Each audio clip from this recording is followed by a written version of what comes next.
शंभू जयंतीच्या निमित्ताने शिवप्रहारच्या ऑफिशियल अकाउंटवरून सुरू असलेल्या शंभू चरित्राचा हा शेवटचा आणि अतिशय महत्त्वाचा व्हिडिओ। औरांग्या समोर न झुकता शंभू छत्रपतींनी देव देश धर्मासाठी शेती माती संस्कृतीसाठी स्वतःचा प्राण अर्पण केला, परंतु एवढ्या पवित्र धर्मवीर छत्रपती संभाजी महाराजांची इतिहासात बदनामी करण्यात आली।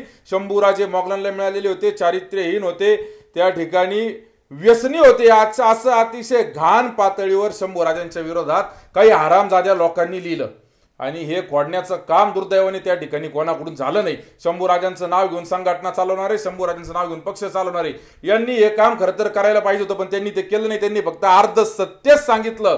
मग पूर्ण सत्य सांगायचं काम तुमचं आमचं आहे। अरे नेत्याची बदनामी झाली तर कार्यकर्ते एवढे तडपडतात, निवेदन देतात, आंदोलन करतात, एवढी यांच्या बुडाला आग लागते। जस काय नेता यांच्या आईचा नवरा आहे, परंतु शंभूराजांची बदनामी झाल्यावर त्या ठिकाणी हे काही करत नाही। मग याच्यावरून समजून जा तुमच्या आमच्यावर जबाबदारी आहे शंभूराजांचं शौर्य, धैर्य, पराक्रमाचा इतिहास सांगण्याची आणि त्यांची इतिहासात झालेली बदनामी खोडून काढण्याची। शंभूराजे किती पवित्र होते त्यांच्या एका लिखाणावरून, बुद्धभूषणामधल्या एका वाक्यावरून त्या ठिकाणी तुम्हाला समजून येईल आणि त्यावरून तुम्ही अंदाज लावा शंभूराजांचं देव देश धर्मासोबतच किती पवित्र कार्य व्यक्ती म्हणून त्या ठिकाणी राहिलेलं आहे। त्यांचं वाक्य आहे, व्यसनानीच सर्वांनी भूपती परिवर्जित। व्यसनाला विरोध त्यांनी त्या ठिकाणी केलेला आहे। अरे अंदाज लावा किती पवित्र शंभूराजे आहेत।